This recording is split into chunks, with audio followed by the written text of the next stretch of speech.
বৈশ্বিক চাপের মুখেও গাজায় থামছে না ইসরায়েলি আগ্রাসন। গাজায় গণহত্যা বন্ধে ইসরায়েলের বিরুদ্ধে জাতিসংঘের সর্বোচ্চ আদালতে মামলা করে দক্ষিণ আফ্রিকা। সে মামলার জেরে বৃহস্পতিবার নেদারল্যান্ডসের হেগে শুরু হয় 2 দিনের শুনানি। দ্বিতীয় দিনের শুনানিতে শুক্রবার দক্ষিণ আফ্রিকাকে দোষারোপ করেছে ইসরায়েল। উপায় না পেয়ে তারা বলে, রাফা স্থল অভিযান বন্ধ করতে বাস্তবতার বিকৃতি করেছে দক্ষিণ আফ্রিকা। এর আগে প্রথম দিনে বৃহস্পতিবারের শুনানিতে দক্ষিণ আফ্রিকা বলেছিল, ফিলিস্তিনকে পৃথিবীর মানচিত্র থেকে মুছে দেয়াই ইসরায়েলের একমাত্র লক্ষ্য।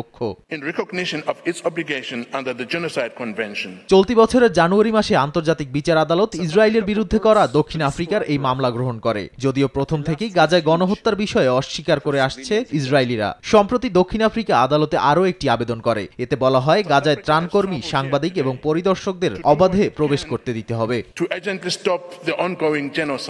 ইসরায়েলের আইনজীবী বক্তব্য দেওয়ার সময় এক নারী মিথ্যুক বলে চিৎকার করে ওঠে। এরপর তাকে আইনশৃঙ্খলা রক্ষা বাহিনী বাইরে বের করে দেয়। এতে শুনানি কিছুটা বিঘ্নিত হয়। নগদে 500 টাকা বা তার বেশি পেমেন্টে পেতে পারেন ঢাকায় জমিসহ 20 কোটি টাকার পুরস্কার।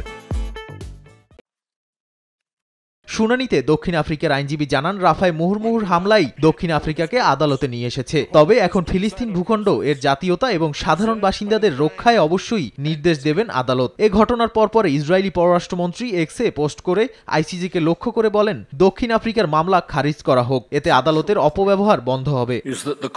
নাদিম মারজান, সময় সংবাদ।